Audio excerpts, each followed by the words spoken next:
Hello everyone, আসসালামু আলাইকুম। আজকে তৈরি করে দেখাবো আলুর দমের একটি রেসিপি। অনেকে অনেকভাবে করেন, আমি সহজভাবে করে দেখানোর চেষ্টা করছি। কিছুটা আলু সেদ্ধ করে নিয়ে আমি ভেজে নিয়েছি। 1 কাপ সয়াবিন তেল নিয়েছি। 5 ফোড়ন, কয়েকটি শুকনো মরিচ আর গরম মশলা, দারুচিনি, এলাচ, লং, গোলমরিচ। এই পাশে নিয়েছি স্বাদ মতো লবণ আর আধা চা চামচ চিনি স্বাদের জন্য। এখানে আছে 2 টেবিল চামচ কাসুন্দি, চীনাবাদাম, কাঠবাদাম, পেস্তা বাদাম সব কিছুর পেস্ট আধা চা চামচ করে নিয়েছি। পেঁয়াজ কুচি, আর এইখানে আমি হলুদ, মরিচ, ধনিয়া, জিরা গুঁড়ো আর আদা রসুনের পেস্ট আমি পানি দিয়ে একদম লিকুইড করে নিয়েছি। আর লাগবে সামান্য ঘি। চলুন রান্নাটি শুরু করি। সেই সাথে গরম পানি অবশ্যই করে নেবেন, যাতে রান্নাটি সুন্দর হয় আর তাড়াতাড়ি হয়ে যায়। একটি ফ্রাই প্যানে আমি তেলগুলো দিয়ে নিচ্ছি, দিয়ে গরম করে নিচ্ছি। 1 কাপ পরিমাণ তেল নিয়েছি, কারণ আলুর দমে তেলের পরিমাণটা একটু বেশিই লাগে। এই আলুর দমটা মশলার উপরই নির্ভর করে, সেজন্য যত কষাবেন ততই খেতে ভালো লাগবে। পেঁয়াজগুলোকে নিয়ে আমি ভেজে নিয়েছি, আর সব ধরনের গরম মশলাগুলো এখানে আমি দিয়ে কিছুক্ষণ ভেজে নেব। যতটা ভালো ভাজা হবে ততটা সুন্দর স্মেল আসবে।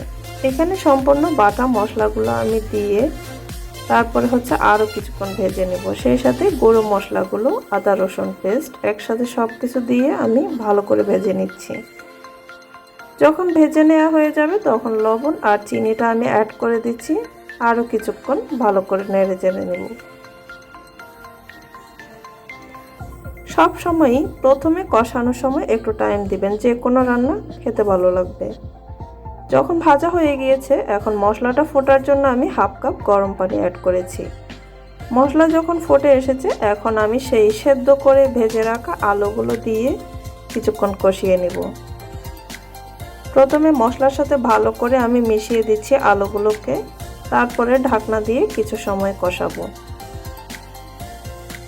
আলুর দম যত আপনি ভালো ফ্রাই করবেন তত সুন্দর স্মেল আসবে।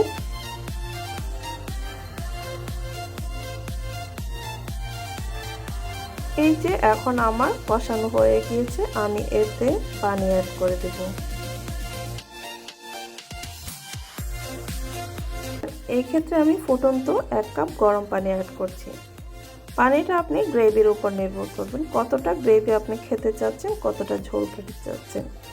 অনেকেই লুচির সাথে ঝোল দিয়েও খেতে চায়, তবে এটা আমি যেহেতু গ্রেভি করব সেজন্য পানির পরিমাণটা 1 কাপ দিয়েছি। সেই সাথে গোটা কয়েকটা কাঁচামরিচ দিয়েছি, কারণ আলুর দমটা যত স্পাইসি হবে তত খেতে ভালো লাগবে।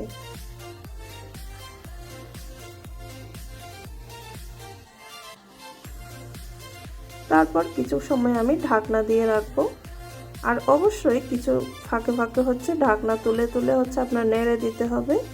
সেই সাথে এখানে আমি 3 টেবিল চামচ গুঁড়ো দুধ গুলে নিয়ে পানির সাথে তারপরে অ্যাড করে দিয়েছি। এটা অবশ্যই নামানোর আগ মুহূর্তে করতে হবে, কারণ আগে থেকে যদি দুধটা দিয়ে থাকেন তখন ছানা কেটে যাবে। এখন এতে আমি তেলে রাখা জিরা গুঁড়ো দিয়ে দিয়েছি 1 চামচ, আর ভালো করে সম্পূর্ণ আলুগুলোর সাথে মশলার সাথে মিশিয়ে দিচ্ছি। তারপর কিছুক্ষণ ঢাকনা দিয়ে রেখে 5 মিনিটের মতো চুলা অফ করে আমি নামিয়ে পরিবেশনে যাচ্ছি।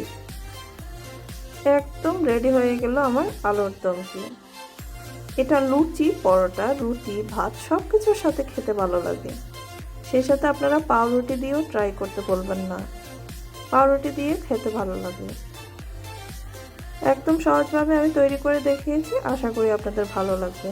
আর ভালো লাগলে একটি লাইক করতে ভুলবেন না। সেই সাথে আমার চ্যানেলটি সাবস্ক্রাইব করবেন, পেজটি ফলো করবেন। আজকের মতো এখানে বিদায় নিয়ে নিচ্ছি। অন্য কোনো ভিডিও নিয়ে আসা পর্যন্ত ভালো থাকেন সবাই, সুস্থ থাকেন, আমার জন্য দোয়া করবেন, আমার পেজের সাথে থাকবেন। আল্লাহ হাফেজ। Thanks for watching my video.